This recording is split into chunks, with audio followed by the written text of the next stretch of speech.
Góða kvöldið. Heyrist ekki í samili mér? Ekki kveikt á þessu? Nei, kveikt á þessu núna.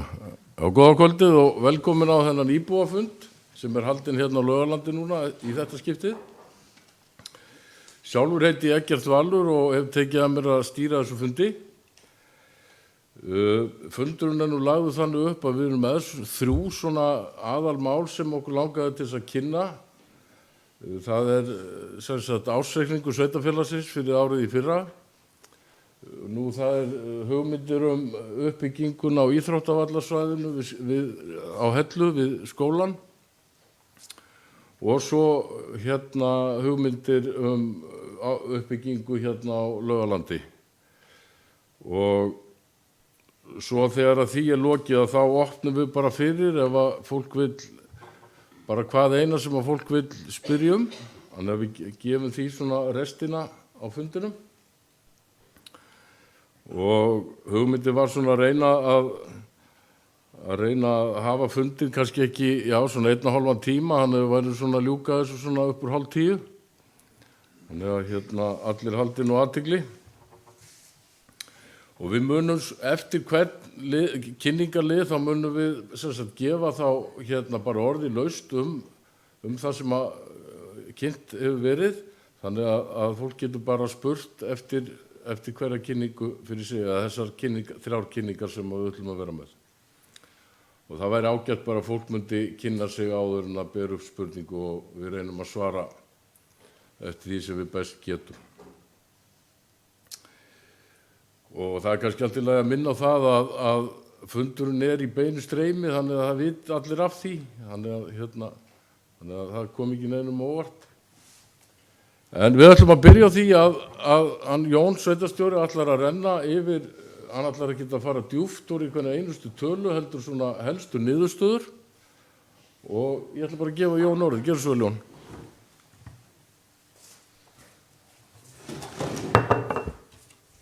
Já, takk fyrir. Gaman að sjá ykkur, bæði nær og fjær.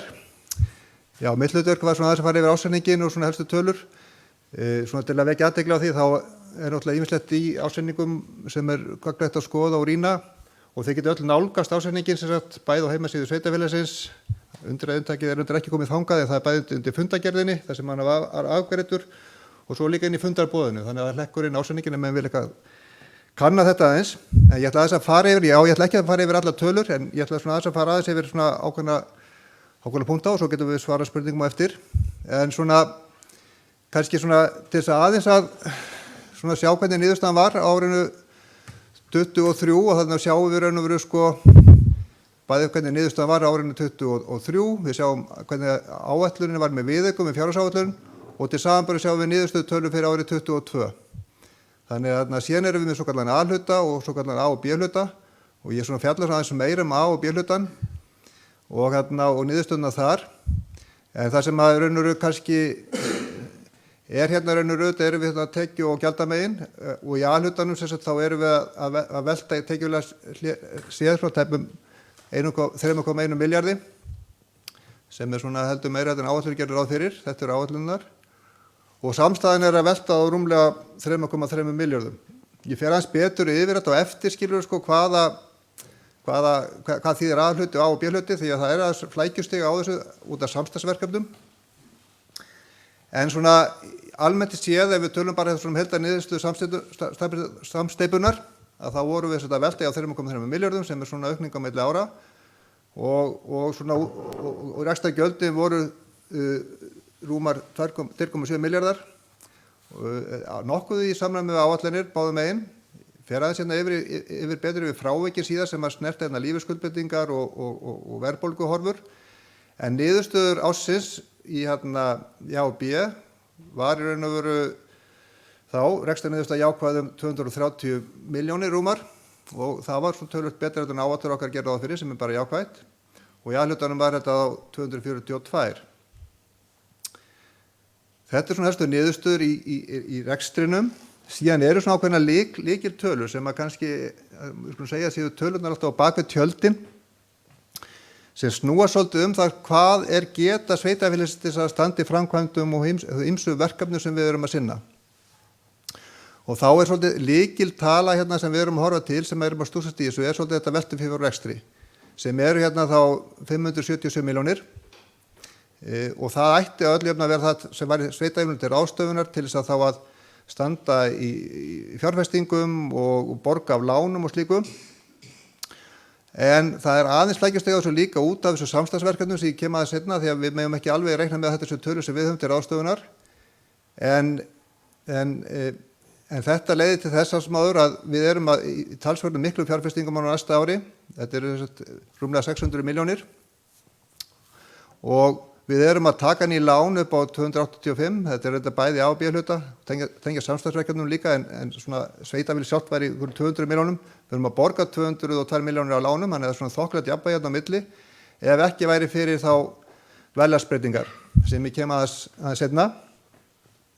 En þetta þýðir það að þetta handbæra fé sem við erum svolítið að skoða líka, að við erum hérna með tæplega 400 milljónir í handbært fé í árslok og sem hækka mikið, sem að gerur okkur kleift það að siglinni árið 2024 með talsverða fjármuni til þess að fara í þá mikla fjárfestingar sem ég fer aðeins betur í og eftir og þá svolítið svona að þessi tala hérna svolítið svona geta okkar til þess að þarna voru svona uppgjör ársins síðasta árs varðandi svona ýmislegt sem við erum að stúsast í. Þannig að ef við förum aðeins svona nánar í tekjuhliðina, af því að við erum alltaf svolítið að fylgjast með og greina hvað að gerast í umhverfi okkar, sem betur fyrir eru svona tekjustofnar okkar að styrkjast, það tengist náttúrulega í því að íbúafjöldin er heldur aukast og svona út af áhrifum kjarasamninga, sem kemur auðvitað tekjul á hliðina líka, en auðvitað á útgjaldahliðin líka hjá sveitarfélaginu sjálfu.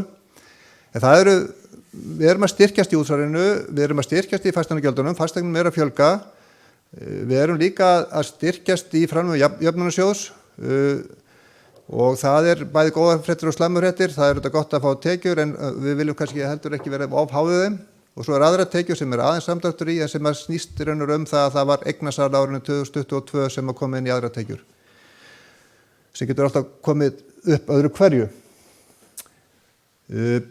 Svona aðeins líka í sambandi við reksturinn og þetta upplýsingar sem þið geta alveg nálgast inn í ásækninum að við viljum svona gjarnan að það séu samræmi á milli þá ásækningsins, niðurstöðunar og viðaukana, sérstaklega í þessu stóru málaflokkum og við erum nokkuð ánægð með það að viðaukarnir héldu nokkuð vel á árinu, rekstrarlega séð á árinu 23. Þetta voru gerðir viðaukar og það var verið að bregðast við ákveðnum aðstæðum sem komu upp eins og gengur. En þið sjáum nú kannski hvað þessi liður hérna sem fræðslu uppeldismál, þetta eru skólarnir okkar allir saman, að það eru 1,3 milljarðar sem farið þennan málaflokk, þannig að þetta langt stærsti útgjaldaliðurinn hjá okkur, svo sem eins og hjá öllum sveitarfélögum. Þannig að þetta eru stærðirnar og það er jafnvægi á milli niðurstöðunar í málaflokkunum aðeins skopp hérna upp og niður en stóru tölurnar liggja svolítið í þessum stóru liðum. Þannig að það gott að sé jafnvægi þar. Síðan erum við hérna með A-hluta og B-hluta stofnanir og það eru aðeins frávik í áætlunum þar en það snúast eiginlega meira og minna verðlagsbreytingar. Skuldir sem eru inn í þessum eignum okkar og svo þetta ráðum við ekki alveg ríkjum þar heldur. Kem aðeins að því síðar. Í sambandi raunakostnaðinn að þá þetta kannski hann svona bara nokkuð í samræmi við áætlanir. Það eru hann að hækka töluvert mikið. Það voru miklar breytingar vegna kjarasamninga og uppgjörs vegna áhrifa kjarasamninga sem kom inn árið 2023.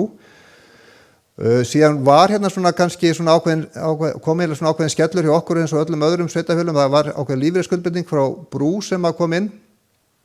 Það þessi tala sem hérna bókar 55 milljónir en það má segja að frávikið sé svona 47 milljónir sem komið eða svona óvænt útgjöld hérna sem að vera endurreikna ákveðin hlutu upp út af starfsmönnum sem voru og eru í Brú. Þannig að það var svona kannski frávik sem betur fyrir réði reksturinn bara vel við þetta frávik, bæði þá lífeyrisskuldbindisbreytinguna og líka áhrif verðbólgunnar.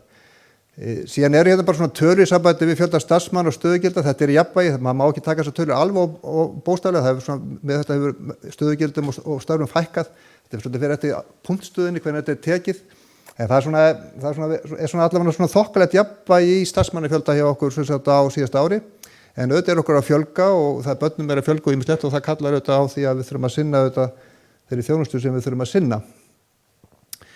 Síðan í sambandi við fjármagnsliðina sem ég var að tala áðan, það var auðvitað aðeins skellur það líka, það auðvitað hagur okkar eins og allar annar að verðbólgan lækki og þó við höfum verið búin að það skrúfa áætlanir upp svona með við það sem við heldum, það var hérna 43 milljóna króna gat í raun og veru milli áætlanar og endanlega niðurstöðu sem hefur þetta áhrif á reksturinn, en það hefur einhvern ekki áhrif á peningana sem við höfum til ráðstöfunar til framkvæmda og rekstrar. En þetta hefur áhrif á niðurstöðu tölur í rekstrinum sjálfum. Þannig við erum viðkvæmir fyrir fjármagnsliðum, en sem betur fer þá var núna í fyrsta skipti í langa tíma sem við þurftum að taka lán fyrir framkvæmdum árinu 2023. En við erum svolítið komin í þann fasa. Kannski út af þessari fjárfestingu og það það bara raun og veru eiginlega einn fjárfesting sem eiginlega alveg gnæfir yfir allt, það er skólinn og það hellu, hann var bókfærður upp á 412 milljónir árinu 2023 og ég held að það sé gert fyrir að það sé tæplega 900 milljónir árinu 2024 og það þetta svolítið svona mál sem við ráðum hérna yfir, við erum svolítið í þessu í þessum verkefnum hérna beint sveitafélagið, síðan erum við í raun og veru í þessum samstarfsverkefnum hérna sem eru hér, sem við raun og veru ráðum minna við. Þannig en það var auðvitað þannig að fjárfestingin var auðvitað lægri en áætlun að gera ráð fyrir og þess vegna auðvitað tókum við minni lán líka til þess að það var óþarfi og sem að kemur okkur vel líka á þessum verðbólgu tímum. Og svo auðvitað erum við svolítið svona ýmislegt sem náðist fram þessu ári, við vorum svolítið að sækja hérna í svokallaðan fráveitusjóð, það sem hefur verið að fá styrk til fráveituframkvæmda og þannig að ríkið núna var að styrkja og búið að gera síðustu ár, borgar 30% í raun og veru af fráveitukostnaði sem eru þá fráveitulagnir og götukassalagnir líka og við vorum að sækja raun og veru peninga þarna tilbaka fyrir 2 ár rúmlega. Þannig að þetta jákvætt gagnvart þessu dýru fráveituframkvæmdum sem við erum að fara í núna á Hellu, hreinsistöð og ýmislegt fleira sem við þurfum að hafa í lagi hjá okkur. Hérna nú glæra sem er náttúrulega svolítið flækjuvötur, ég bið ykkur að reyna að lesa hann ekki en það er kannski, ég er að tala hérna ákveðið hugðarefni sem þessi A og B hluti og þessi samstarfsverkefni okkar. Það er hérna ákveðin inn í A-hlutunum sem við skilja þjónustumiðstöð og eignarsjóðinn.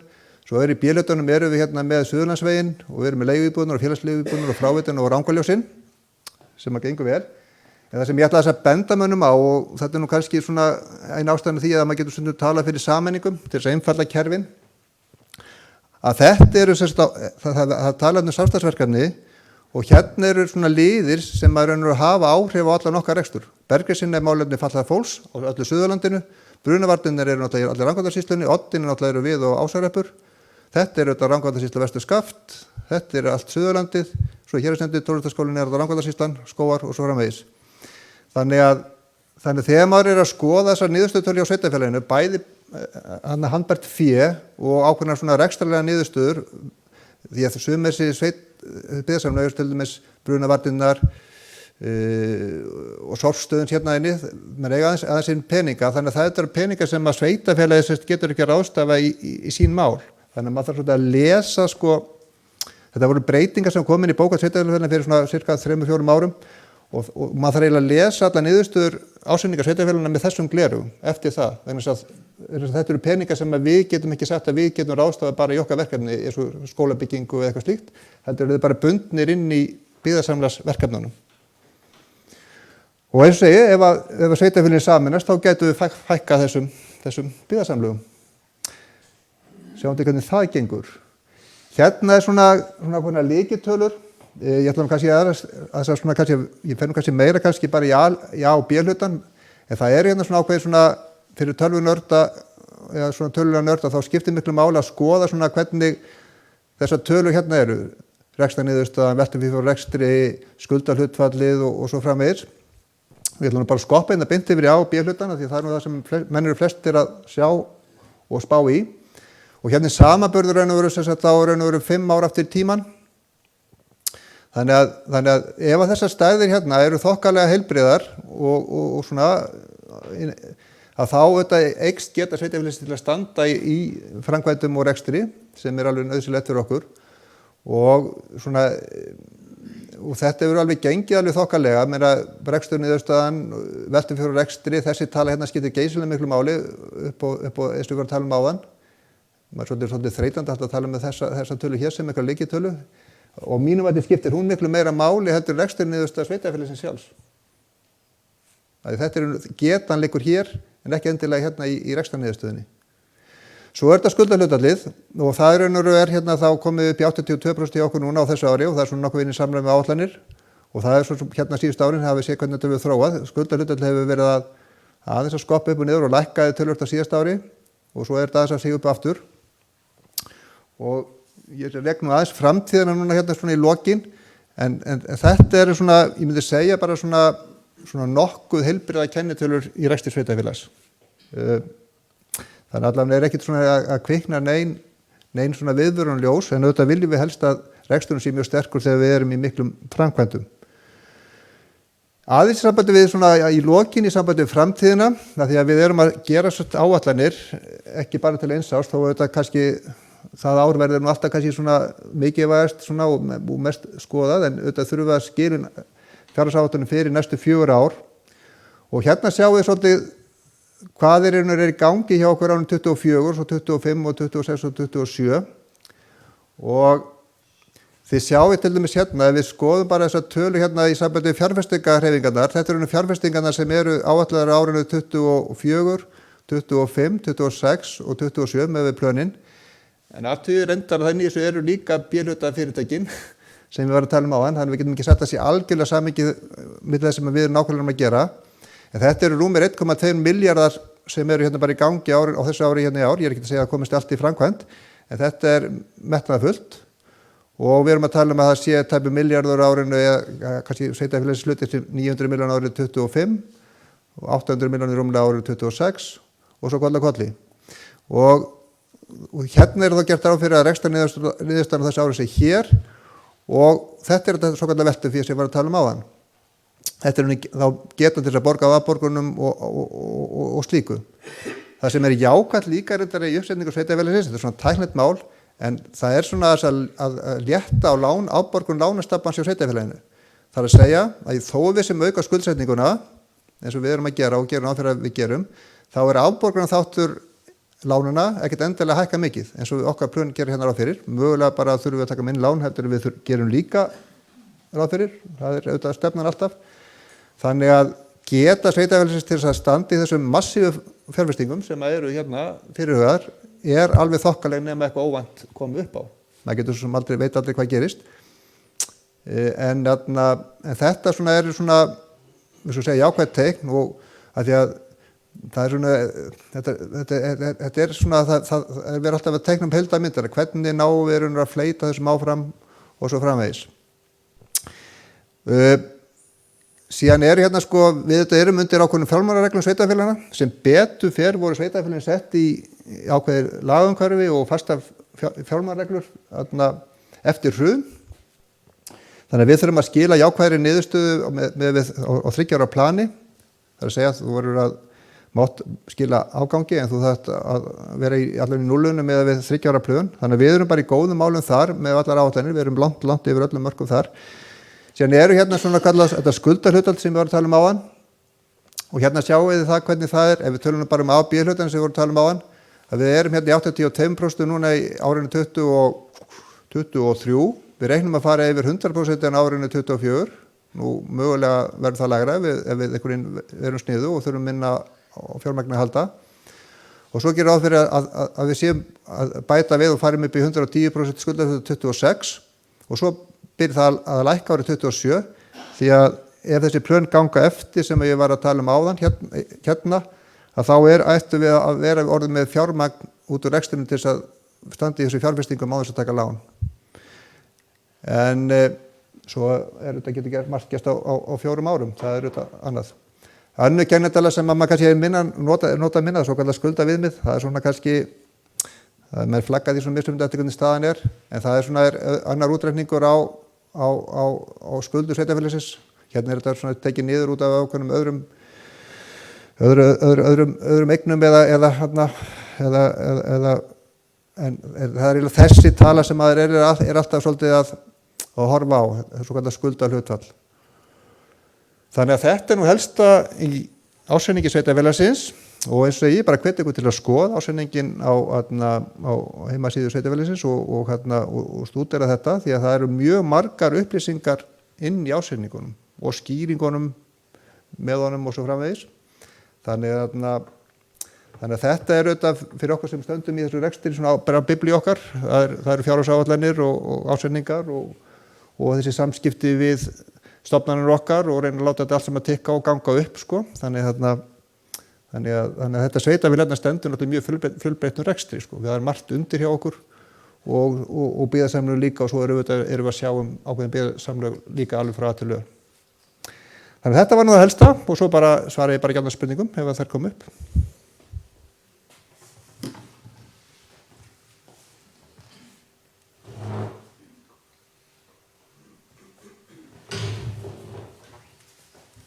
Takk fyrir þetta, Jón. Þetta er náttúrulega vissulega heilmikið torf sko, fyrir fólk sem ekki að pæla í þessum ársreikningum dagstæðlega. Ég hef fulla skilning á því.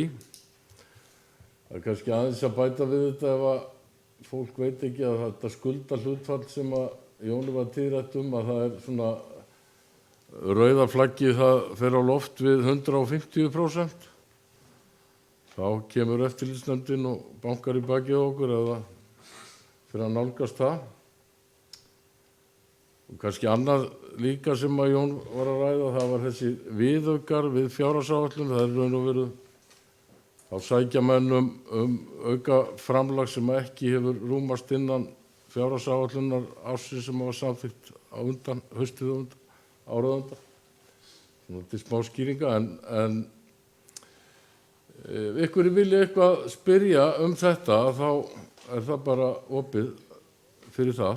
Núna ætlum við aðeins að rúlla yfir reikningin ef það er ykkur af svona tölur sem að fólk vil fá frekari skýringar á. Þannig að þetta ágætis yfirferð hjá Jóni og sveitarfélagið í raun og veru í ágætri stöðu þannig lagað og niðurstaða ársins í fyrra, hún þetta styður okkur í þessum framkvæmdum sem við erum að standa í sem er náttúrulega langstærsta skólinn á Hellu og í kringum það og svo væntanlega taka við framkvæmdir hérna á Laugalandi í framhaldi af því þannig að það verður nóg að gera á næstu árum í fjárfestingum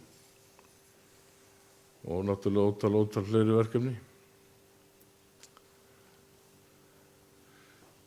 Hvað segið þið? Er enginn sem að vill grufla meir í þessu? Það er bara fínt. Þá segjum við þessu bara þessum lið fundarins bara lokið og förum í það sem við ætlum að taka næst sem var smá kynning á íþróttavallasvæðinu á Hellu og hann Tómas Haukur ætlar að rúlla yfir það með okkur. Gjörðu svo vel, Tómas.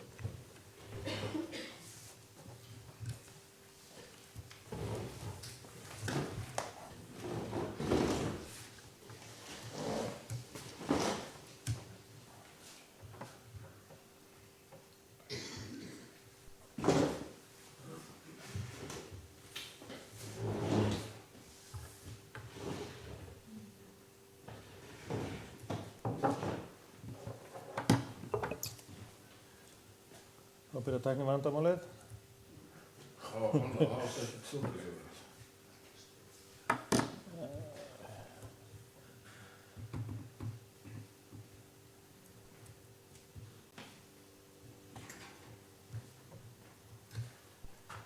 Tómas ætlar að eyða öllum peningunum sem við vorum að safna saman sem þetta áðan. Þannig að núna breytum við fasa. Heyrðu, það fór þetta.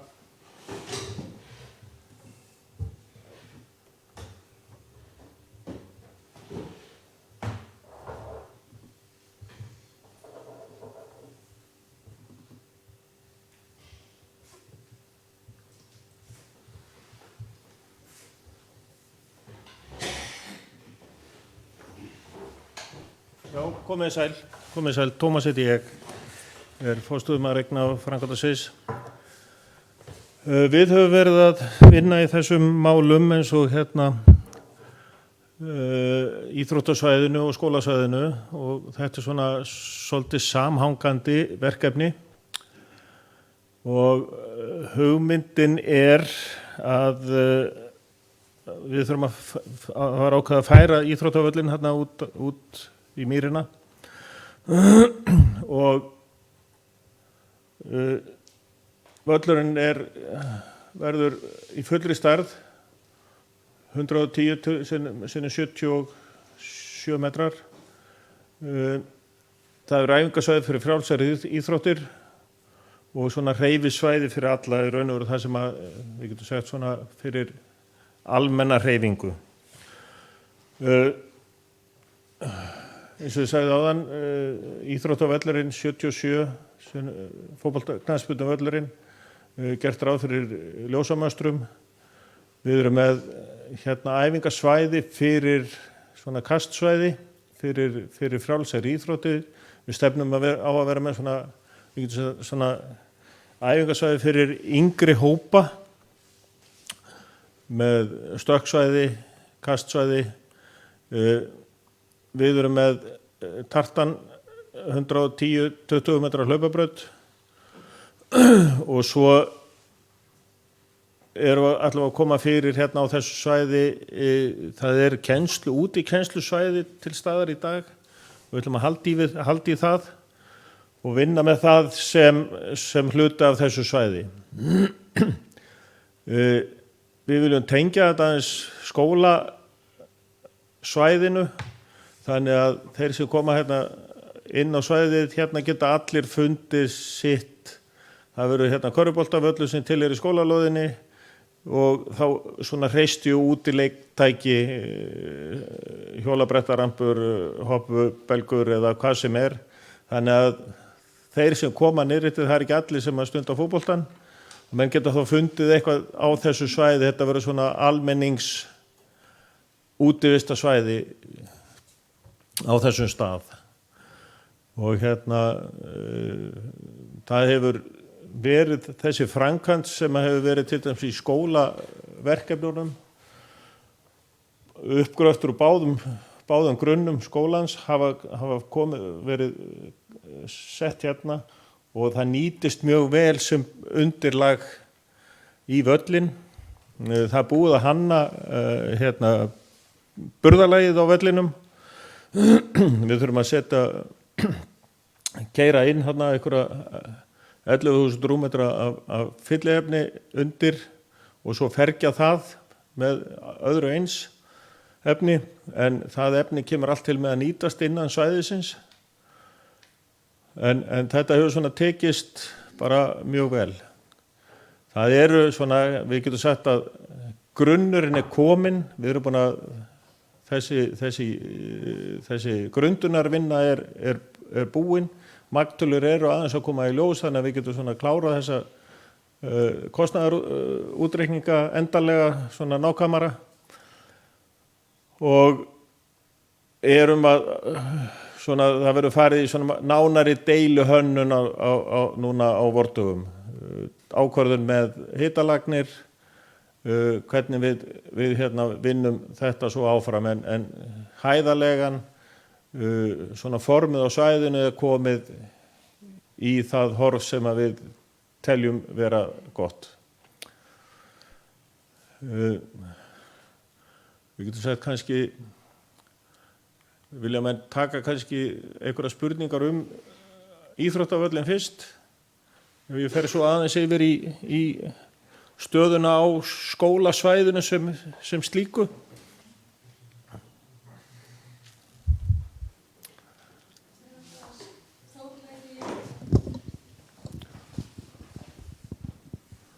Þórhalla heiti ég og býð Þjóðsá. Áhorfendasvæði, hvar er það inn á teiknaði eða? Það er í raun og veru er svona náttúrulega brekka til staðar og það verður nýtt sem áhorfendasvæði og hún verður bara aðlöguð að vellinum. Takk.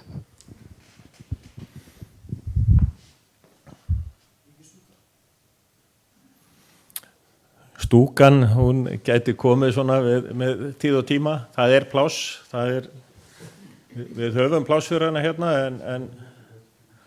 en hérna það væri en hugmyndin af þessu það að hérna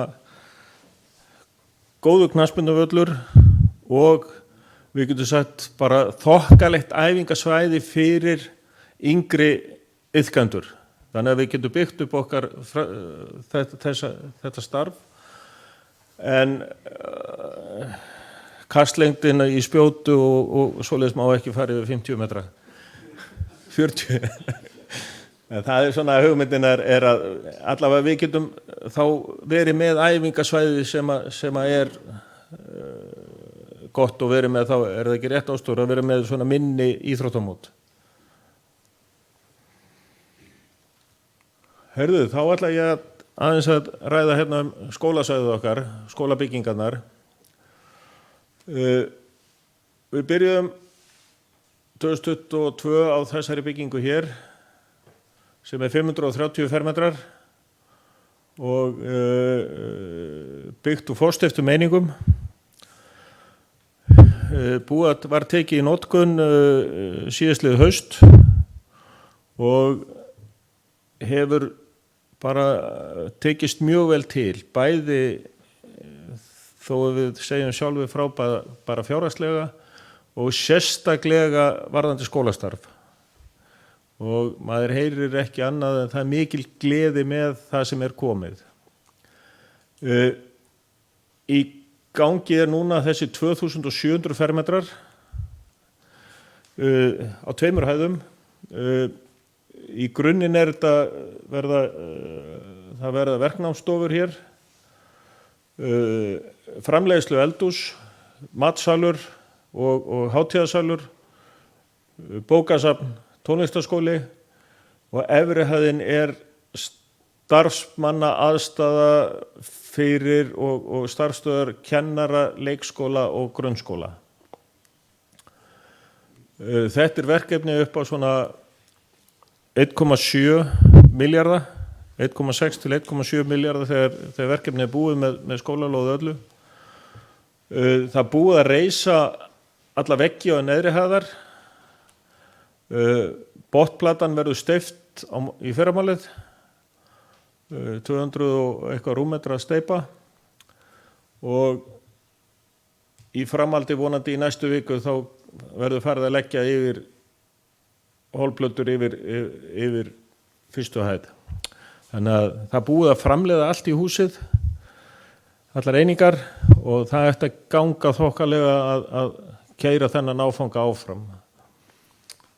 Varðandi framkvæmdina sem slíka, þá ákvaðum við, uppalega var þegar við byggjum þessa byggingu, þá var samið við steypustöðuna sem aðalverktaka í reysingu. Þeir áttu hagkvæmasta tilboðið og svo reyndum við að bjóða út heildapakka af innanhúsfrágangi, öðrum frágangi, raflagni, pípulagni, loftræsingu sem heildapakka fyrir aðalverktaka. Það kom ekki eitt einasta tilboð. Og við ákvaðum að brjóta þetta niður, við bauðum út, fengum verktaka bæði af svæðinu, Hellu, Selfossi og svo einhverju Reykjavík. En það verkefni, það tókst það vel. Við tókum mikið eigin innkaup, kaupa inn hurðir, glugga og svona þessa vöru sem við getum tekið saman og lögðum það buðum það út bara vinnuliðin á þessum þáttum þar sem við sáum með innkaup sjálfur og það kom mjög vel út. Þannig að við höfum tekið ákvörðun það að gera slíkt til sama hér og þá bjóðum við út þak, vonandi í lok þessari viku getum við sett út þakfráganginn og svo í næstu viku þá raflagnir, pípulagnir, loftræsingu og þannig að það og frágang uppsetningu glugga og svoleiðis og það bara núna á næstu dögum sem það fer í útboð. þannig að þetta framkvæmd sem svona, þetta svona 1,5–2 ár og stefnan að það verði komið full starfsemi haustið 25. Einhverjar spurningar þennan hluta?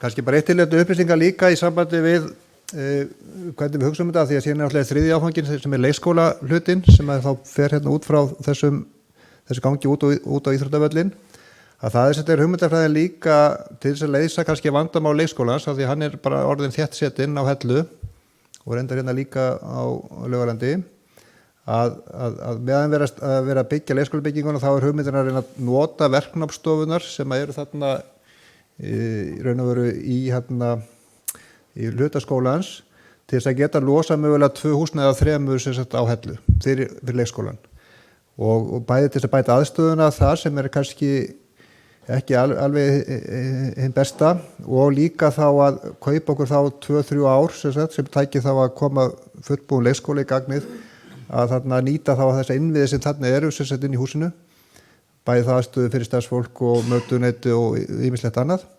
Þannig að það var auðvitað, svolítið við erum að reyna að bregða svolítið við þessum við getum sagt svona áskorunum í samtölu leikskólamálin að nýta þannig tækifæri vegna þess að grunnskólinn raun og veru ekki alveg í augnablikinu að þjást af plássleysi. Þannig að þetta allan hugmynd sem ég held að við reynum að láta verða veruleika með leikskólanum. Við erum við getum sagt að það hluti af þessum, við erum með þarna stofur sem eru opin rými, töluvert opin rými, einfalt að útbúa leikskóla í þeim. Það og sem liggur ekkert á að taka í notkun og það að gera þetta með mjög einföldum hætti að útbúa og hefur svona undirbúið það í lagnavinnu og svoleiðis að það verði hægt. Hönnun að vinna á leikskólanum í raun og veru komin í gang og það má kannski segja að þetta haustið 20 þá var farið í gang með ákveðið verkefni á þessu svæði fyrir skólasvæðið og það var unnin frumdrög fyrir allt svæðið í raun og veru. Kennslustofurnar, mötuneytið og þessa viðbyggingu og svo leikskólan, þannig að við erum með svona grunninn og nú í næstu viku hefst samstarf með verða fyrstu fundir með hönnuðum og starfsfólki leikskólans, stjórnendum að halda áfram með þetta verkefni, fara eins í gegnum, við höfum unnið þetta mjög þétt með notendum og lagt upp með það að það eru notendurnir sem njóta vafans, þeir fá að koma með sín innlegg, hvernig þeir sjá fyrir sér skólastarfið og við erum að horfa á skólastarf til framtíðar, ekki það sem liðið, að reyna að byggja skóla framtíðarinnar.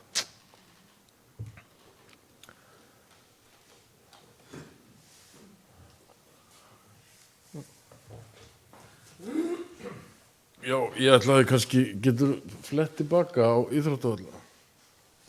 Ég held að Tómas hafi ekki komið inn á það, ég ekki við sem allir áttu sig á því sem ekki að horfa á þetta dagstæla, að það þessi bláa lína sem þið sjáu þarna, að þetta svæði land sem í eigu sveitarfélagsins, en landi sem hinum megin við að það var einkaland, en sveitarfélagi var bara að festa kaup á því bara núna á dögunum, sem sagt 13,5 hektara úr landi Helluvaðs sem að hugsað sem áframhaldandi svæði fyrir íþróttastarfsemi og þarna búið að, það auðvitað ekki búið að festa það í sessi en hugmyndin svo að þarna verði frjálsíþróttaaðstaða, alvöru frjálsíþróttaaðstaða og aðeins norðara kannski sést ekki þessari mynd, en þar svona höfum við verið að gæla við að gera ráð fyrir fjölnota íþróttahúsi einhvern tíma svona í framtíðinni. Og þetta land nýtist fyrir það ásamt því að nýtast þetta fyrir einhvers konar íbúabyggð og slíkt, en það auðvitað alveg eftir að endanlega hanna það. Þannig að það verður öflugri frjálsíþrótta heldur en sést á þessari mynd í framtíðinni. Og smá innlegg í það? Já, bara. Einhverjir fleiri sem að vilja?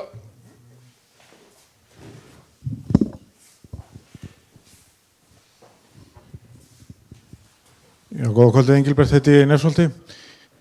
Ég fagnaði nú að þetta sé á einhverju rekspöli. Ég var náttúrulega frekar ósáttur við það þegar við verðum að fórna vellinum góða þarna á sínum gamla góða stað. Vonandi verður þetta bara svipaður og álíka skemmtilegur staður eins og hann núna.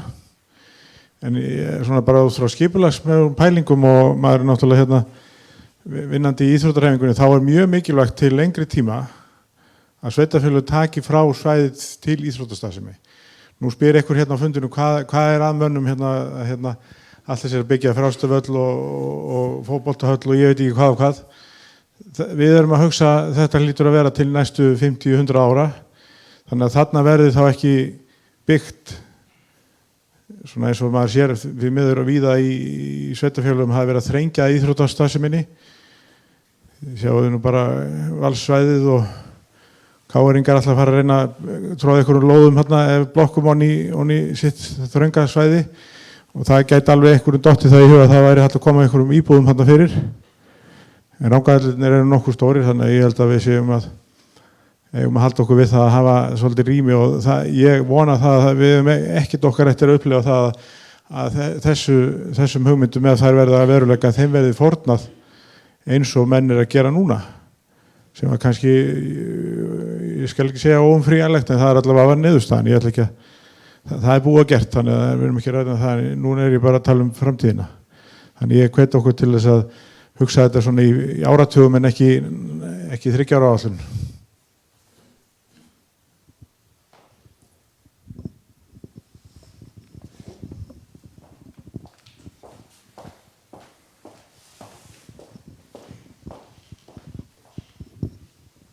Já, sælverði Arndís heiti ég og bjó Arnkötlustöðum. Ég skólahjúkrunarfræðingur bæði á Hellu og hér. Mér langar bara að spyrja, gert ráð fyrir skólahjúkrun, aðstöð fyrir skólahjúkrun í þessum byggingum? Í grunnskólanum á Hellu, já, það gert ráð fyrir aðstöð fyrir skólahjúkrunarfræðing og svona í raun og veru vakt. Þannig að það gert ráð fyrir því í þessu rými sem að hugsunin svo, ég svo sem ekki með grunnmynd af skólanum, en þegar komið upp á efri svæðina þá móttökur, það eru svona lítil viðtalisherbyggi og þetta herbyggi sem gert ráð fyrir hjúkrunarfræðing, og þá svona ef að eitthvað kemur upp á þá möguleiki að vera að það sé samliggjandi það sem að ritarinn bið vaktherbyggi og svo aðstæða fyrir hjúkrunarfræðing eða aðra svona þjónustuaðilega fyrir skólan. Mér langar bara að benda á að það þarf að vera vaskur. Ég ekki með það í dag, hvorum þeim stað sem ég að vinna á. Það alveg grundvallaratriði að sé að maður getur þvegið sér hendunar og ef maður að sinna fólki. Það verður gert ráð fyrir því. Flott.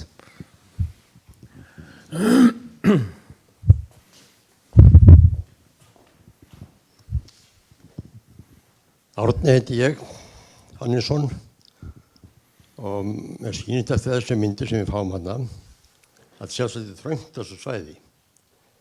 Ég ætti að færa föllin aðeins norðar ef þið búin að kaupa randi hvað sem Völlin blautt. Já. Við höfum verið að fylgjast með grunnástöðu á vallasvæðinu og það er svona 2,5 metr niður í grunnvatnið.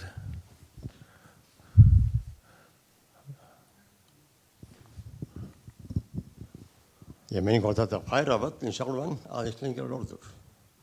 Hérna? Ég er búið að kaupa landi hinum megin við. Já. Það væri, sko, það tefur verkefnið mjög mikið. Af því að það er ekki deiluskipulagt. Blái ramminn hér, hann er deiluskipulagssvæði sem við höfum. Og við sjáum ekki, okkar jarðvegshönnuðir, þeir sjá ekkert vandamál við að grunnvatnið, það er það djúpt niður á grunnvatnið á þessu svæði, við erum að fylgjast með því hérna og og þegar við tókum þessar hólur, þeir sjá ekki vandamál með grunnvatn á svæðinu. Ég held að Árni hafi sagt þröngt en ekki blött. Já, fyrirgefðu. Já, en það myndi tefja verkefni gríðarlega vegna þess að þá þarf að fara í deiluskipulagsgerð áður en það gert.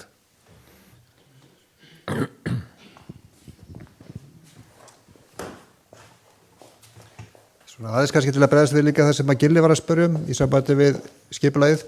Þetta er þetta nákvæmlega 13 hektara sem að við erum svona eignast þarna úr Helluvaðslandinu og þar að veru 8,7 hektara sem er nú þegar í aðskipulagi búið að taka frá undir íþróttavallarsvæði og sem liggur þá alveg hérna þá frá þessari bláu línu og upp að veginum upp að Helluvaði og restin er þá svona íbúðasvæði í aðskipulagi og svona óbið svæði þannig að í aðskipulagi já, það er búið að taka frá raun og veru svæði undir framtíðina.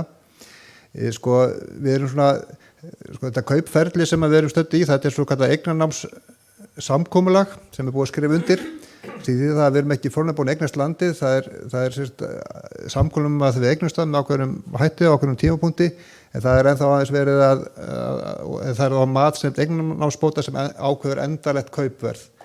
Hins vegar og vonandi klárast þess að samsum á þessu vinna við getum eignast landið á þessu ári þó að þarna kannski menn séu ennþá að finna út úr með kaupverðið. Það veitir okkur vissulega frelsi svolítið með framkvæmdir og annað ef við erum með eigendur á landinu, en ég tek undir það með Tómasi að þetta er svolítið upplegað að geta farið svona stað á þessum hætti. Sko, það er líka hugsað þannig í framtíðinni að það er búið að grófplana þessi 8,7 hektara svona, með svona tillögu deiliskipulagi getum við kallað það, að þá þegar frjálsýtavöllur verður búið upp, þá verður núverandi hlaupabraut sem er þarna, þá verður hún bara gönguleið inn á svæðið fyrir innan. Það er að segja að þessar framkvæmdir sem erum að fara í núna í sambandi við hlaupabrautina og svona malbyggursvæði og annað, að þau bara færist einfaldlega á einhverjum tímapunkti þá norður fyrir landamærin, eins og við getum kallað það, og nýtist þá einmitt í þessar tengingar sem við erum til að tengja svæðin betur saman. Þannig að, en hins vegar náttúrulega er alveg rétt að ef við eignumst landi þá getum við farið að vinna með það sérstaklega í sambandi við framkvæmdir og annað. Þannig að, en við erum ekki held ég að færa neitt völlin til í sjálfu sér. En þetta með plássi mun þá breytast að það nýtist á innra svæðinu þegar þar að kemur. Þannig að ég held að þetta er nú alveg að sleppa til allt saman. Sko, varðandi þetta vallasvæði, það er kannski, hérna gerum við ráð fyrir svona aðstöðuhúsi sem að getur nýst sem búninga aðstöðuskipti eða það. Í dag er þetta bílastæði hérna sem að myndi nýtast vellinum, nýtist skólanum. Seinna meir yrði aðkoman að svæðinu frá Helluvaðsvegi og norðan frá. Þannig að skipulagi gerir ráð fyrir hringvegi í gegnum Hellu, þá kæmi aðkoman inn á svæðið þetta verðandi íþróttasvæðið, það kemur þá að norðanverðu. Það er yfirleitt ekki mikil starfsemi á vellinum á sama tíma á skólinn er í. Já, það eru bílastæði fyrir hérna vestan við skólan, þar sem sundlaugin er og svo sparkvöllurinn er í dag, hann færist og þar verður. Við sjáum það ekki náttúrulega, en það gerði áfyrir aðal innkomin í skólan verði raun og veru hérna og þarna verður líka bílastæði sem aðkomustöð fyrir leik- og grunnskóla. Sparkvöllurinn færist og það plan verður þá meira og minna orðið þá líka til að þjónusta skólan og þá íþróttamiðstöðina. það er verið að gera áfyrir líka að aðkoman inn í íþróttamiðstöðuna breytist og aðalingangurinn verði sem sagt að ofanverðu inn í íþróttamiðstöðuna. Þannig að þú gangir inn í dag sem sagt þarna inn og þarna verður þá svona aðalingangur í íþróttamiðstöðuna. Þannig að þetta aðeins breytist af því að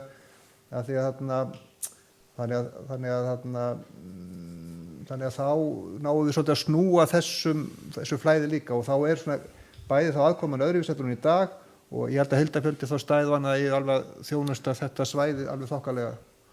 Sko, og það sem að í raun og veru, sko, við höfum fengið frá öllum ráðgjöfum, bæði þeim sem hafa verið með okkur og aðri sem hafa komið kannski að verkefninu, fækkið í bílastæðum, ekki vera með of mikið að bílastæðum. Það bara hluti af því sem við höfum fengið. En aðkoman að skólanum og öllum byggingum og allt varðandi þetta skóla og íþróttasvæði, eða skóla og íþróttahús, sundlaugina, það verður frá þingskálum. Og það verið að reyna að færa umferðina út úr þessum húsagötum.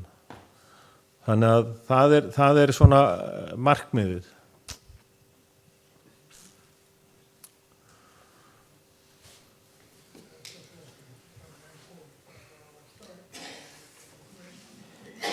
Einhverja fleiri spurningar varðandi þetta mál?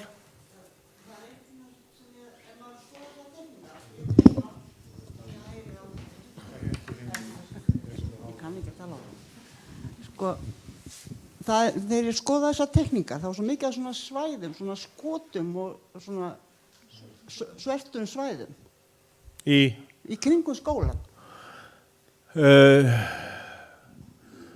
Þú veist, þetta kallar bara á svona eineltisvesen. Nei, það er búið að fara mikið í gegnum það. Okay. Og það er engin svona í raun og veru það sem verður við skólan hérna, það verður mjög opið leiksvæði hérna og svo hérna, kemur til með að verða hérna, þetta aðkoman er hér. Já, ég að meina þarna milli. Hérna? Já. Þetta er leiksvæðið.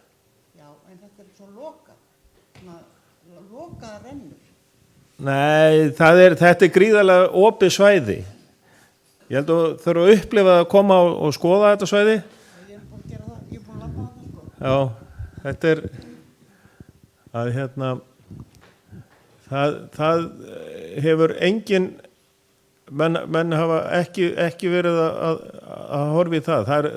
Það sem er hérna, það verður ekki aðgengilegt.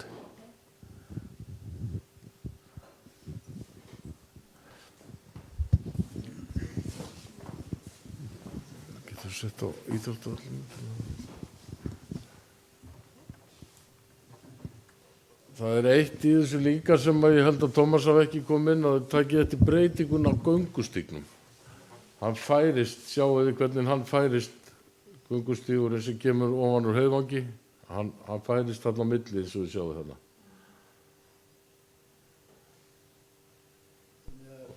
Það verður ekki tröppur, það verður ekki fyrir að komast upp. Ég held að tröppurnar verði nú áfram. Við nógum ekki að losna við þær. Því miður. Ekki þessum áfanga. En talandi þetta, þá stefnan svo að það verði hægt að spila opnunuleikinn á þessu velli næsta sumar. Tómas er búinn að tala 17. júní, ég veit ekki hvað hann fékk þá dagsetningu, en það er ágætis dagsetning. Það verður fallegur dagur. Og fá Valsarana hérna austur að spila við KFR. Eru fleiri spurningar?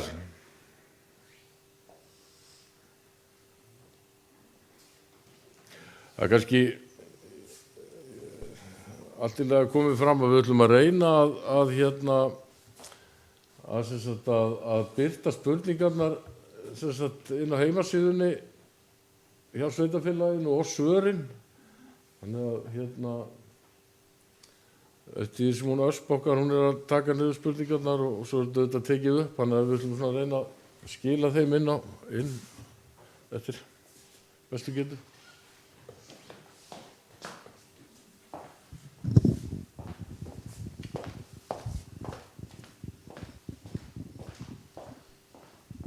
Já, Margrét Harpa heiti ég. Kannski eitt varðandi þessi skot og þess áttar. Ég allan að bind eins og, ég hef fengið kynningu á þessu og þá bind ég mikla voni við það að skólalóðin verður mun svona afmarkaðri. Það verður ekki þetta gegnumstreymi sem í dag, þannig að vonandi verður þetta svona til hagspóta varðandi það. Það er ekki, já, þetta verður svona afmarkaðra svæði sem að börnin náttúrulega kannski bara virða að fara ekki nema á vist svæði. Þannig að ég vona að það bara verði og gangi eftir. Varðandi skólasvæðið, skólalóðina, þá eru hún afgirt hérna meðfram og út við götu og svo kemur leikskólalóðin hérna í framhaldi. Hérna í þessu horni, suðaustan horninu, þar verður svona sett upp hérna svona hringrásarhús sem við köllum. Þar eru sorp, moltugerð og gróðurhús. Þannig að það verður svona koma svona hringrásarhagkerfi. Svo verður það verður grafið hérna aðeins frá skólanum, hérna gamla skólanum, opnað hérna út úr kjallaranum, verður svona settröppur hérna upp og á þessu svæði verður svona hreistibraut. Þannig að það er svona hugmyndin að þetta svona, það verða svona kannski 2 skólalóðir fyrir yngri og eldri nemendur. Og þá í raun og veru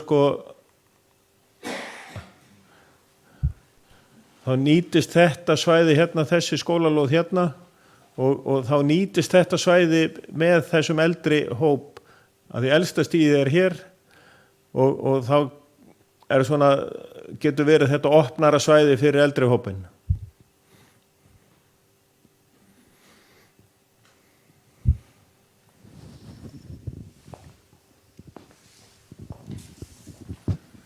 Eru fleiri?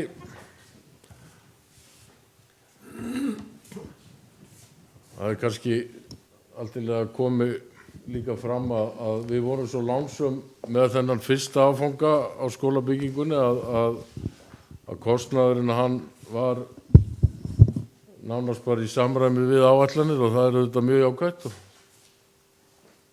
og hérna það er vonandi að restin verði eins hjá okkur þó að sé ekki á vísan að róa í því.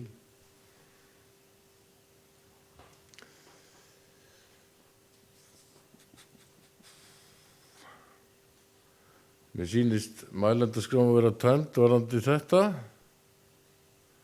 Þannig að við hérna ef við ekki bara rúla okkur í Laugaland. Tómas ætlar að svona útskýra aðeins fyrir okkur þessa vinnu sem búið að vera vinna í varðandi þessa skóla og menningarmiðstöð hérna á Laugalandi, hvernig svona við gætum séð það gerast í framtíðinni. Þetta gerist ekki allt á einni nóttu en okkur finnst bæði sveitarstjórn Rangárþings ytra og Ásarhrepps að það sé nauðsynlegt að það sé framtíðarsýn með þetta svæði hérna. Gjörðu svo vel, Tómas. Takk fyrir. Hörðu, við fórum af stað með það í lok árs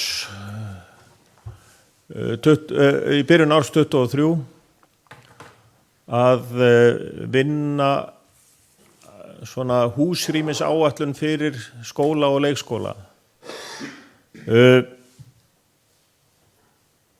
Og hérna þannig að það var unnið með það að hérna grunnskólinn tæki 160 nemendur í 10 bekkjardeildum.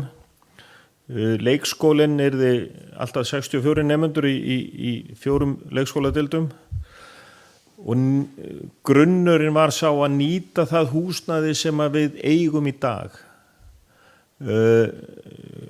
Húsnæði einhvers staðar í kringum 3600 fermetrar fyrir utan íþróttahús og hérna búningsaðstöðu í Sundlaug. Þannig að það þetta eru margir fermetrar, en að samaskapi gríðarlega mikil áskorun að vinna með þetta húsnæði. Við fengum, þeir fóru með okkur áfram í þetta verkefni Arkis arkitektar að útbúa svona frumdrög. Það búið að teikna upp húsið í allt í einni heild, en það sem var svolítið skoðað að það að fá svona þessa kjarna að búa til leikskóla, búa til svona, við getum sagt, almennings aðkomu og vera með skólabyggingu. Styrkja þessar, þannig að það væri skilgreina betur aðkomu, hvar gengið inn í skóla, hvar gengið inn í leikskóla og svona að tengja þessa starfsemi svolítið saman.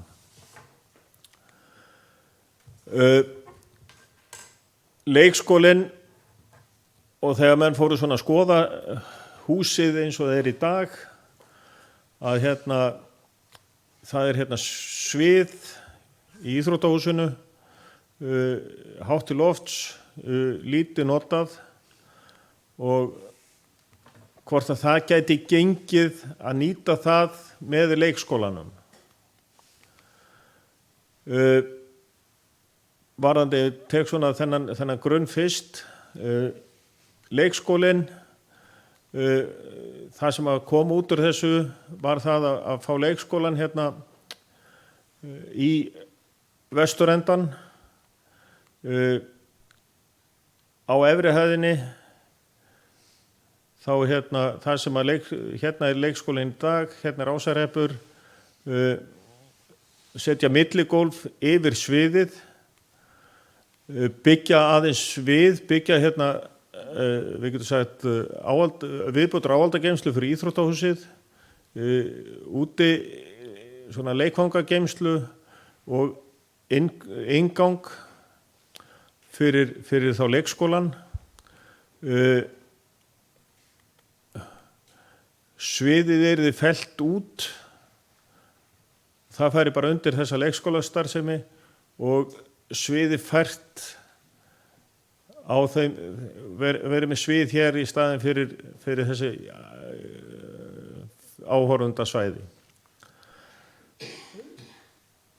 Það eru miklar áskoranir í því að nýta þetta húsnæði sem best. Þetta er mjög flókin bygging, hún er á mörgum stöllum og það að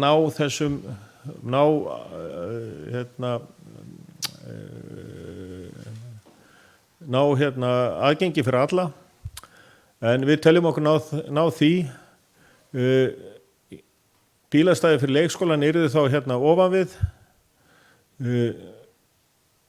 og þá koma nemendur inn og inn í forstofu.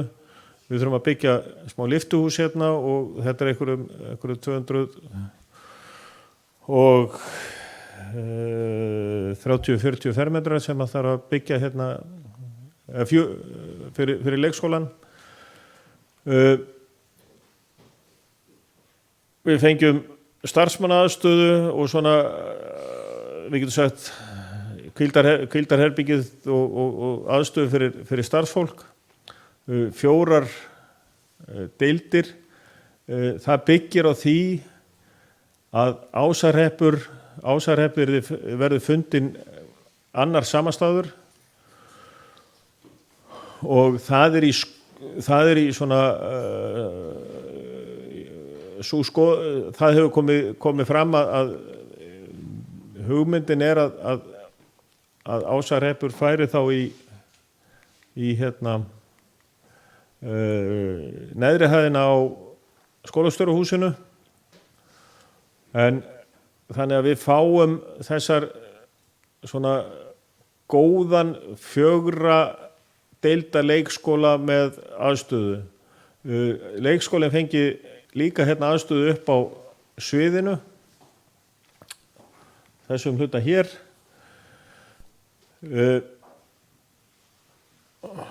og það sem að menn hafa verið að horfa í varðandi leikskólan, þetta svona hugmyndir að þessari tengi byggingu, starfsmannaingangur uppi, gengi niður fyrir, byggt yfir hérna efri hæðina að hluta til og þá kemi hérna svona ingangur í skjóli hérna og gluggar hérna á gaflinn, þannig að menn eru svona aðeins að horfa í að ná birtu aðeins inn í þessi rými.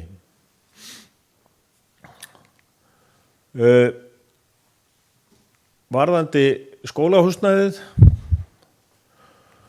að þá yrði inngangurinn færður hérna austan til, þar sem að það eru 2 elstu stofurnar hérna, eða eldri stofurnar hérna í tengibyggingunni.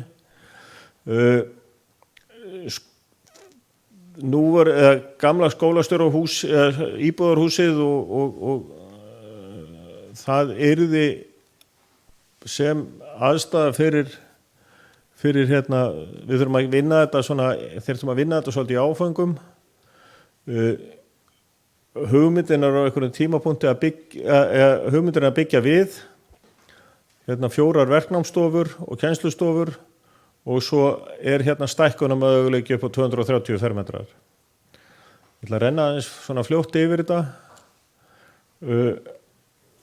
Þá kæmu allir nemendur inn á sama stað og dreifast hérna þennan innigarð sem að yrði og þetta er þessi garður sem er nú þegar hérna inn á bakvið.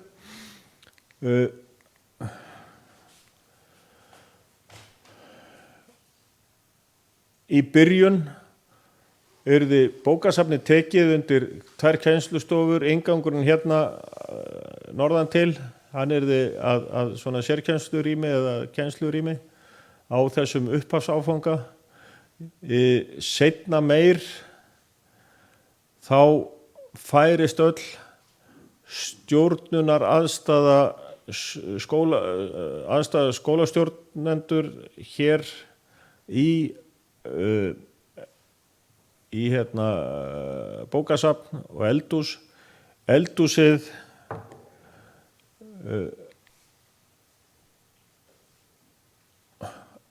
og matsalurinn, þegar leikskólinn kemur hérna upp, þá losnar hérna svæðið fyrir matsal. Framleiðslu eldhúsið væri tekið hérna inn í það sem smíðastofur og svoleiðis og við sjáum fyrir okkur að grafa hérna frá þessu svæði, opna þetta, gera þetta svona bjartara og fá opna hérna inn á þennan gang og ná svona birtunni og fá hérna skemmtilegt útisvæði.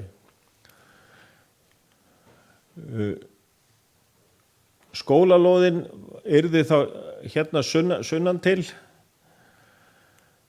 og aðkoman þá inn í skólan allir nemendur hérna. Hérna í þessu matsal yrði þá kaffistofa og fundarherbyggi fyrir skóla og leikskóla, móttaka og starfsemi bara skólastjórnenda hér. Leikskólinn verður með stjórnenda aðstöðu hér og til að byrja með yrði þá einhverja kennslustofur hér. Það er nú kannski ekki rétt sem að stendur þarna, við erum svona, það er verið að skoða bara möguleika. Í kjallaranum í gamla húsinu, þar yrði svona starfsmannaaðstaða, einhver búningsklefar og svoleiðis og geymslur. Á fyrstu hæðinni gæti verið frístund, tónlistarskóli, heimilisfræði og svo á einhverjum tímapunkti gætu stjórnendur þá farið hérna upp á efri hæðina og svo til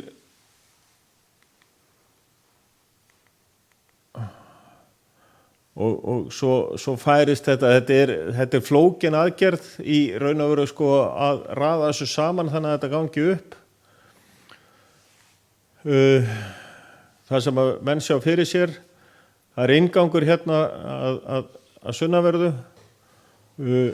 svona kennslurými, svona minni kennslurými, minni stofur hérna, kennslustofur, við getum sagt hérna, þetta eru þá hérna verknámsstofur, textíl og málmsmíði og trésmíði og það sem þarf, snyrtingar, þannig að það við myndum, og menn sjá fyrir sig svolítið að það yrði hérna svona skemmtilegur útigarður þar sem að menn geta komið út á nokkrum stöðum. Svæðið hérna á ganginum á milli álma, það yrði svona, hvað segir maður, svona opið svæðið, lítið svið, þar sem að geta verið svona minni uppákomur hjá skólanum. Það hefur reynst mjög vel á Hellu, það er svona lítið svið sem að menn hafa verið að vinna með. Og svo til framtíðar þá sko færist þá stjórnenda álman hingað heimilisfræði og frístund og hérna og á efri hæðinni yrði hérna tónlistarskóli og annað.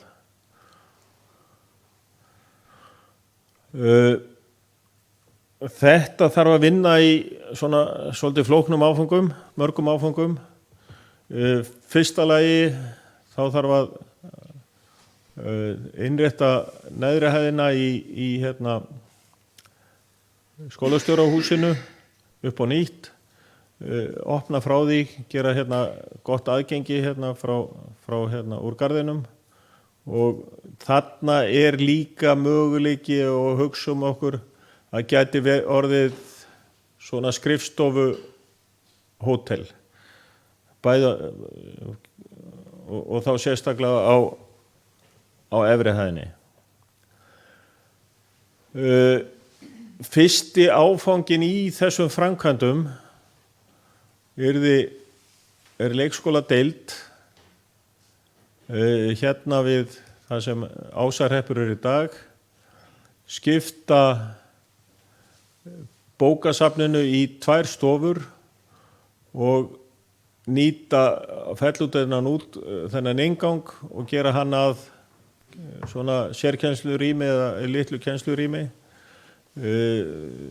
Bókasafnið gæti verið að hluta til hérna á samt svona námsfyri, kennslustofa og svona aðstaða. Opna svona fjarlægi eins mikið af veggjum og við getum hér. Það því svona fyrstu áfangið þessa sumars að geta nýtt efri hæðina í gömlu byggingunni betur, efstu, og þetta kallar á svona mjög snemma í ferluna að koma lyftu hérna inn upp. Þannig að við þurfum að uppfylla aðgengi fyrir alla. Við erum svona það búið að liggja svolítið yfir þessu bæði með notendum, skólastjórnendum, það hvernig hægt að setja upp þetta verkefni. Það ekki komin loka hönnun á eitt eða neitt. Hugmyndin sú í þessu ferli að vinna þetta á þann veg að við vitum hvernig við ætlum að nýta húsið, við vitum hvað við ætlum að gera og komin með svona hugmynd af áfangaskiptingu. Við förum í það núna að gera svona grunnhönnun á þessum rýmum, hvernig við sjáum okkur hvaða efnisval verður í skólanum, þannig að allt viðhald sem að við förum í héðan í frá til framtíðar. Það nýtist, það þurfi ekki að fara í að fjarlægja eitthvað eða breyta einhverju. Þannig að sýnin sú að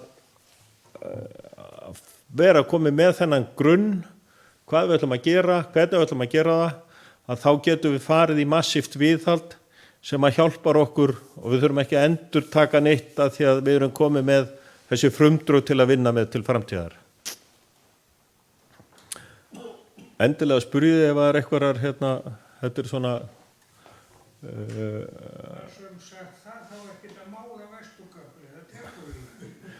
Já, við málum hann, ég held að við neyðumst til að mála hann, af því að það við byrjum ekki á honum á morgun.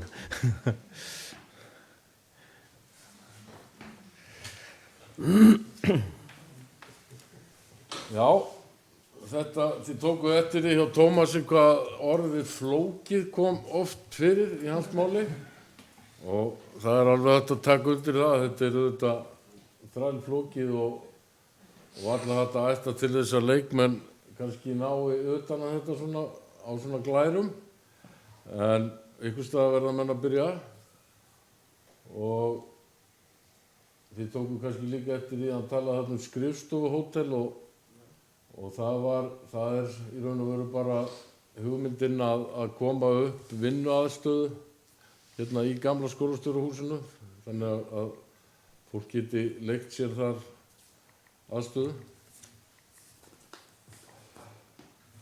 hérna skrifstofuaðstöðu, en þetta allavega það sem verið að vinna með núna og hérna eins og Tómas sagði að þá þegar við byrjuðum að spá í þetta þá var kannski útgangspunkturinn sá að við ættum nóga fermetrum og það væri ekki þörf fyrir það að fara í nýbyggingu en það kom vissulega til tals að byggja nýjan leikskóla hérna við. Sú hugmynd fór nú ekkert lengra því að menn að reppast við að reyna að nýta þessa fermetra sem eru til. Ég hérna með eina vangaveldu, eða í rauninni skilaboð frá nokkrum nemendum í eldri deild Laugalandsskóla sem að nefndi ekki að vera hér einhver hluta vegna. En þau sjá ekki fyrir sér náttúrulega að njóta þess að vera í grunnskólanum þegar hann verður orðinn fínn og flottur. En þeim finnst hins vegar vera komin tími til að endurnýja tæki, tölvur og svona þeirra verkfæri. Og spurningin sem sagt frá þeim það í kortunum að fá í það minnsta nýjar tölvur.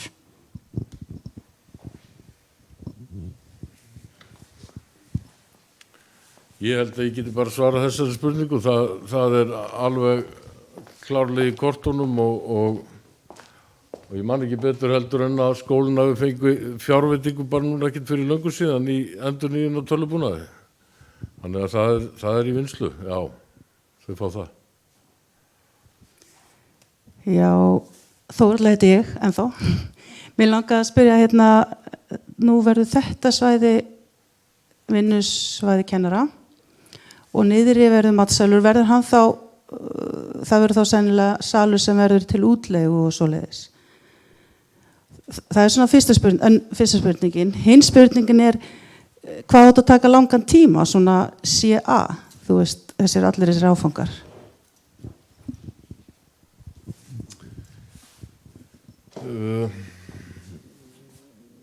Seinni spurningin getum við held ég ekki svara á þessu fundi. Þetta auðvitað, eins og ég sagði áðan, þá þetta bara framtíðarsýn sem við sjáum. Ég myndi segja að þetta búið og síðasta naglinn negldur ekki seinna en eftir 6 ár. En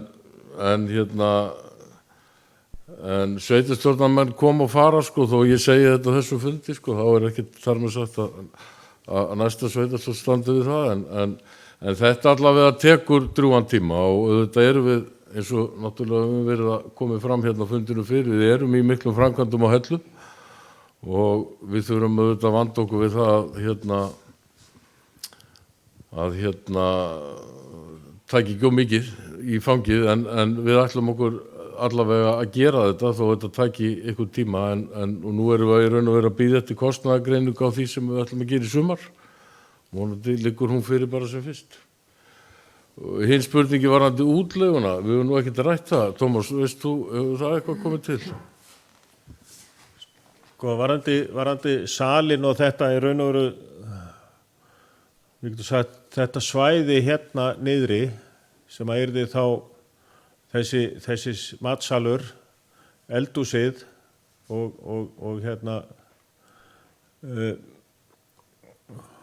matsalurinn, eldhúsið og það sagði. Við sjáum það svolítið fyrir okkur að í þessari vinnu, hugmyndavinnu að sko menn geti komið þarna, það verið að bíða eftir einhverjum í hérna sko íþróttum, koma saman og bíða eftir krökkum úr skóla eða þannig að þarna verði einhver svona félagsstarfsemi og klárlega hægt að leigja hann út bara svipað á þennan sal hér. Og hérna þannig og það sem að ég sé svolítið fyrir mér að þetta einfaldar alla, sko í raun og veru, þetta allt komið eitt gólf, eldhúsið, þessi salur, stóliðsalurinn, íþróttasalurinn. Það einfaldar þessa, sko, svona hvað maður að segja, þessa menningamiðstöðu sem þetta getur verið. Bókasafn, það yrði hérna einhvers staðar á þessu svæði og hérna þannig að þetta einfaldar alla þessa aðkomu og þessa nýtingu á húsinu. Þetta ekki einfalt sko, raun og veru bara húsbyggingin sjálf. Það eru alls konar hérna millipallar, milligólf, það eru hérna stallar. Þannig að við þurfum að vanda okkur í því að gera þetta fyrir alla, aðkoma, það komist allir og að við fáum þetta vinnusvæði eða þetta svæði sem að við viljum. Ég sé fyrir mér hérna sko eins og á sumrin bara hérna bullandi hérna notkun á sundlauginni. Hérna er það einhver veitingasalur með hérna getur verið með hérna einhverju útleigu eða sölu á sumrin einhverju kaffistofa á flottum skjólríkum svæði hérna inn á milli. Ég held að það sé, allavega ég sé þetta þannig.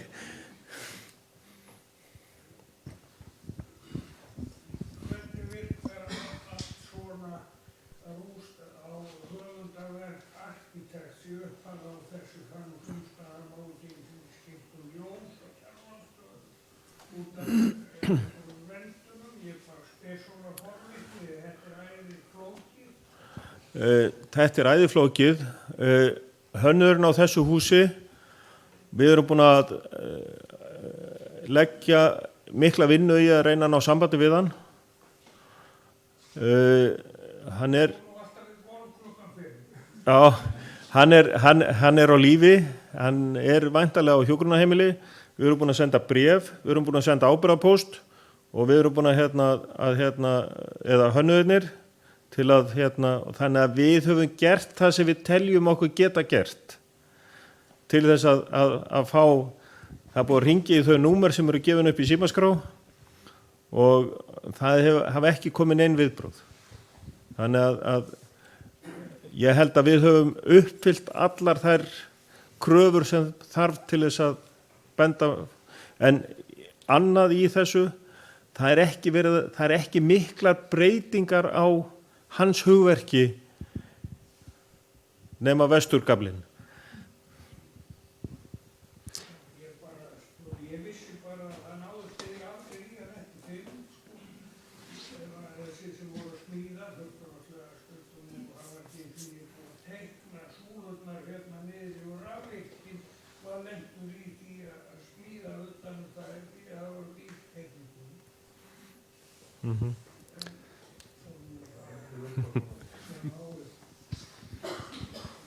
Já, Brynjar heiti ég frá Þjóðolsa.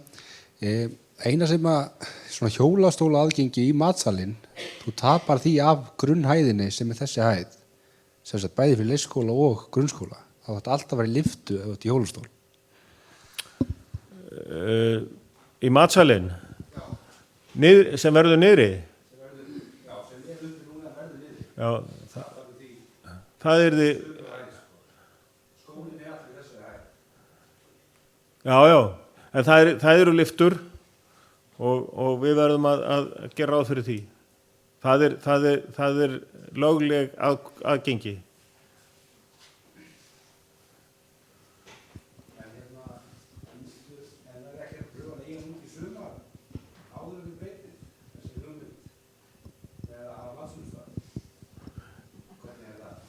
Það er ekkert, nei, ég segi svona, þetta nú bara þetta við getum sagt að þetta sé svona hvað maður að segja, í draumheimum sko hjá manni að fá þetta svæði inn á bakvið, inn á milli, það getur verið mjög skemmtilegt bara fyrir samkomur eða hvað sem sko, útisvæði.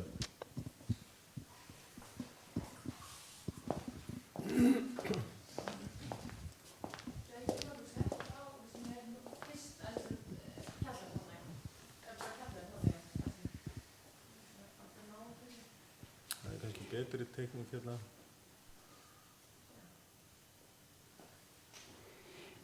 Já, ég með tvær spurningar. Svo fyrir ég nú kannski eins og ég var með áðanes með hvort það gert ráð fyrir, eða hvað gert ráð fyrir skólahjúkrunarfræðingi í þessum breytingum. Og hin svo að núna þannig að kvenfélagið er með aðstöðu uppi. Fer hún undir leikskólan eða hvað verður við til húsa? Sko, varðandi þessi félagasamtök, þá sjáum við svolítið fyrir okkur að bæði út í skólastjóruhúsi verði svona fundarherbyggi, það verður hægt að funda matsalnum, en hér eiga flestir að geta fengið geymslu undir sitt dót.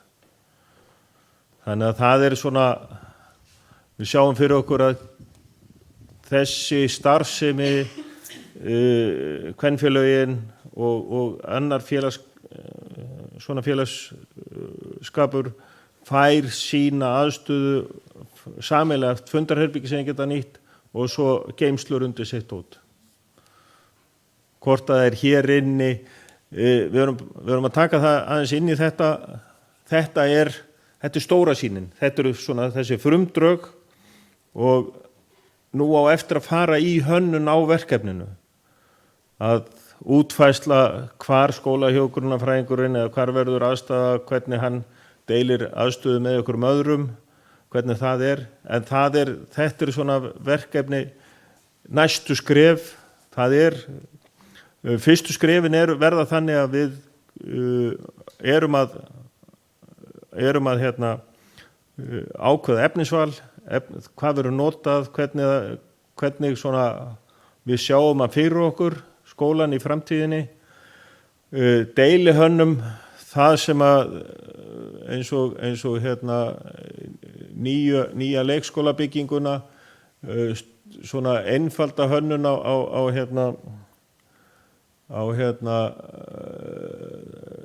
þessum stofum hér, einfalda hönnun á annarri hæðinni, efstu hæðinni, bara hvernig við getum nýtt þetta sem best núna, af því að skólinn í vandræðum og svo förum við í það þegar við höfum fjármagn í það að fara í fulla hönnun og hún kallar á bæði arkitekturhönnun, loftræsingu, lýsingu og þessa hönnun, af því að við viljum svolítið sjá það að allir upplifa sig í svipuðum rýmum, hvort það hvort það nýtt nýbygging, hvort það nýja kennslustofur eða gamlar Þannig að það verði þessi upplifun, góð hljóðvist, fólki líði vel.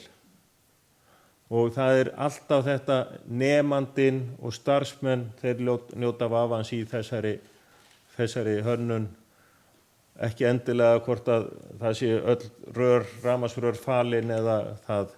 Við viljum bara fá upplifun að þú sért á góðum vinnustað. Takk fyrir það, Tómas. Eins og þið sjáið á þessari yfirferð þá þetta alveg risavaxið verkefni.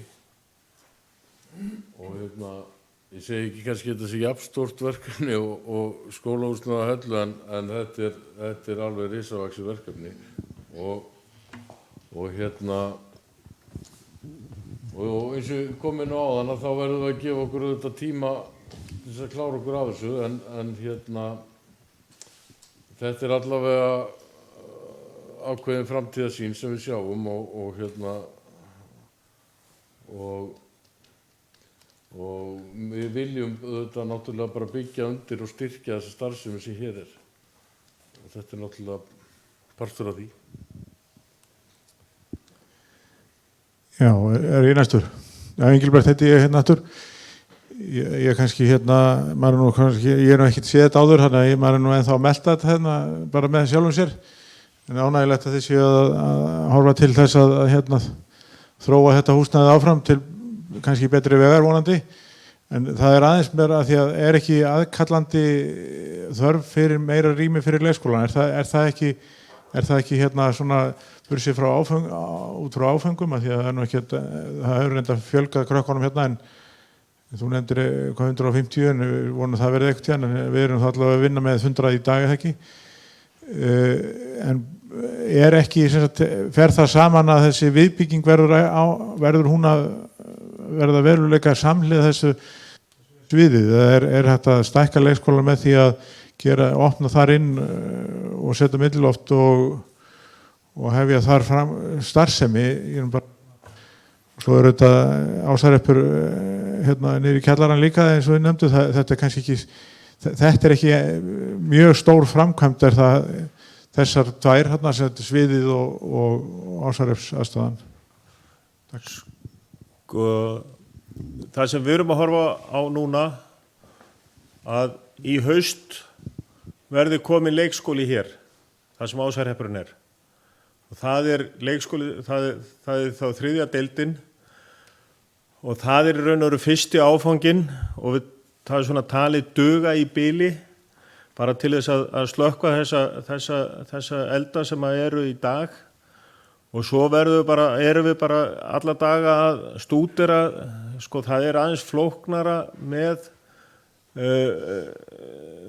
þetta svæði hér, það þarf að það þarf að taka sviði sem er í dag, það þarf að lækka gólfið niður í sama flött hérna og setja til að fá gólfið í sömu hæð og það verður eiginlega að vera á svipuðum tíma og byggt er utan á vegna til þess að fá bara heildar hérna útkomuna rétta. Það er svo erfitt, það er oflókið að fara hérna byggja, gera hlut af því og þurfa svo að stoppa starfsemi til að klára. Þannig að þetta er bara hlut af því sem er svona næstu skref hjá okkur í þessum undirbúningi, halda áfram með þessa áfangaskiptingu, reyna að fá þetta flæði sem þarf að því að það eru báðir aðilar í húsnæðisþröng, bæði skólinn og leikskólinn og að reyna að koma því þannig fyrir að við getum sinnt hvoru tveggja með svona ákveðinni reisn.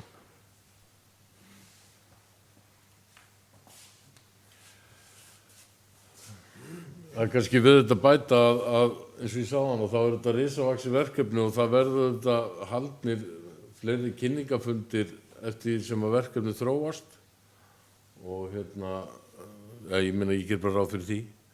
Það verður að gera það mun gerast.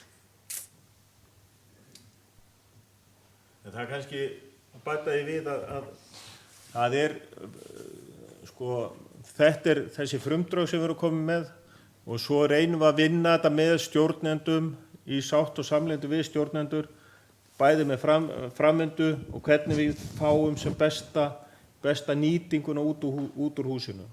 Við erum með 3600 fermetra í nýtanlegu húsi og svona ef að við byggjum allar viðbyggingar í einu þá er það í kringu 1200 fermetra í viðbót sko. Þannig að þetta er risa bygging sko.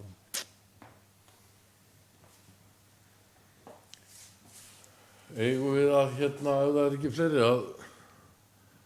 að að fara að ljúka þessu. Við erum komin fram yfir tíman. Heyrðu, þá er þetta ekki bara ágætis yfirferð á þessu. Og eins og ég segi, það verða örugglega haldnir fleiri fundir eftir því sem að þetta þróast áfram, en það gerist eitthvað í sumar í þessu. Eigum við að opna fyrir almennar spurningar þó svo að við séum komið fram yfir tímar? Ég held það, svona ef það er eitthvað svona sérstakt sem að fólk vil spyrja um. Þá opnum við bara fyrir það.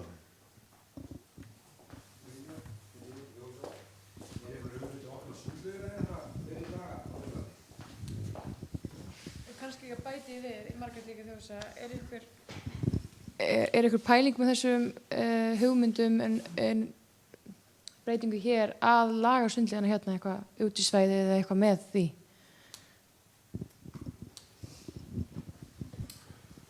Jón, allar að opna sundlaugina með því sumar? Já, nú kannski ekki vona því að það breytist. Það er nú verið að reyna, ef við skildum að ragna rétt, sko, þá erum verið að svona þess að tekna opnunartíman og með það mannskap líka sem að fæst í lauginu sumar. Það er náttúrulega áskorun líka að manna upp. Þannig að ég býst að verið með svona svipuðum hætti eins og var síðastlið sumar. Þannig að ég held að maður geti gert ráð fyrir því. En það er svona varðandi almennt í sambandi við Laugaland og aðstöðun almennt, að þá eins og Tómas var að tala um að menn er í ákveðnum framkvæmdum og byrjaði núna þegar að vinna svona ákveðna viðhaldsvinnu. Það er líka verið að vinna þessi í útisvæðunum og leiksvæðunum líka í kringu skólan. Ég held að það hef ekki alveg komið fram heldur á fundinum. Þannig að það er nú verið að bæta við, er ekki bæði grunnskólanum og leikskólanum aðeins, Tómas? Það er svona búið aðeins að bæta við í haust með veturleiktakinn hér. Það er verið að bæta við vinna aðeins hérna í innigarðinum. Það koma í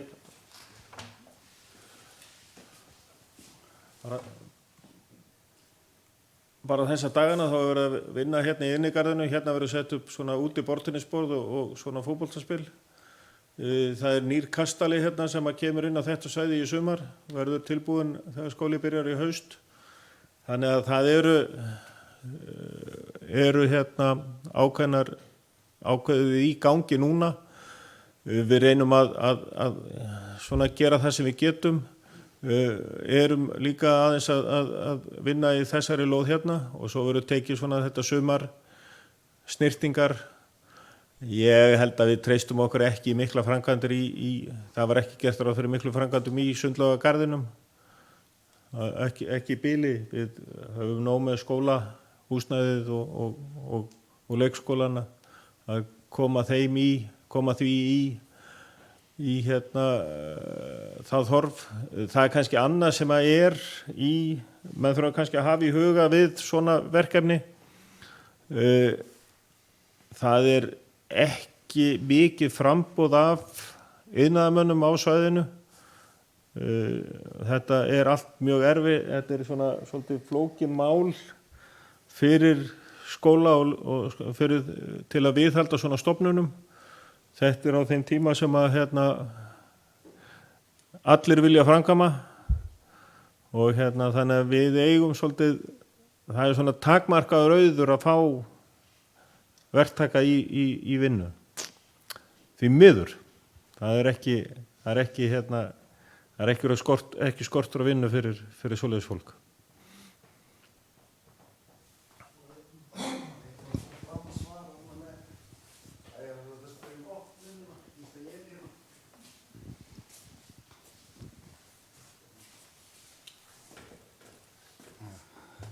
Góða kvöldi, Ragnar heiti ég.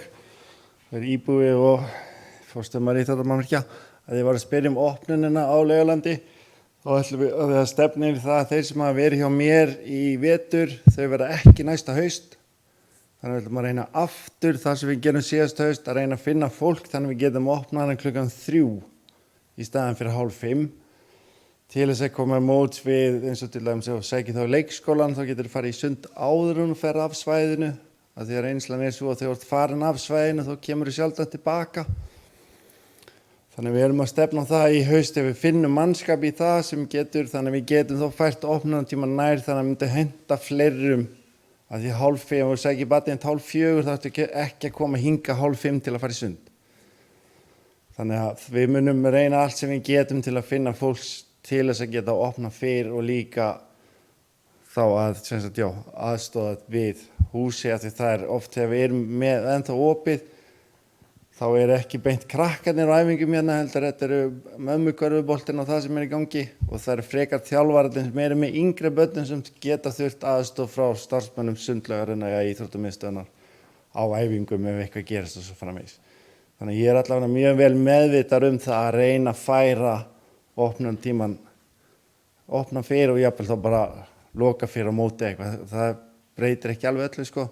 Vandamáli hefur verið að finna þetta yfirleitt allt skólakrakkar og þau ekki búin klukkan 3 þannig að sjálfsögum mun ég gera allt sem ég get til þess að uppfylla, reyna að gera það þannig að það, því eins og ég sagði mér stend alveg full að trúa því að það myndi henta Laugalands, þessum að þið með börn á Laugalandsskólunum myndi henta þeim miklu betur en eins og fyrirkomulega í dag. Takk fyrir þetta Ragnar. Ég heyri það að forstöðumennirnir eru lausnamiðaðir, það gott. Eru fleiri?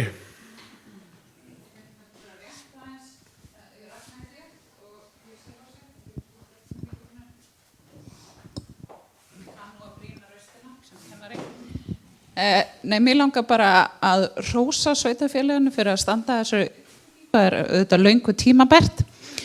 En mér langar líka að taka það fram að ég finn fyrir bara miklum velvilja hjá sveitarfélaginu til þess að byggja upp bæði innviði og húsnæði okkar og hrósa fyrir þetta góða samstarf sem ég hef fundið fyrir að gera þetta í samvinnu við þá sem að vinna í húsnæðinu.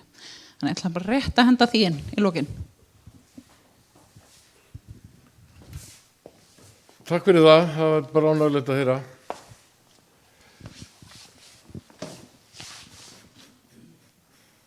Það bólar ekki á neinum, þannig að ég held að við finnum svona bara slabotnin í þetta. Þannig að ég ætla bara að þakka ykkur fyrir góðan fund og vonandi geta haldið bara svona annan svipaðan, kannski bara fljótlega í haust. Það ekki? Takk fyrir góðan fund og ég segi fundi slitið.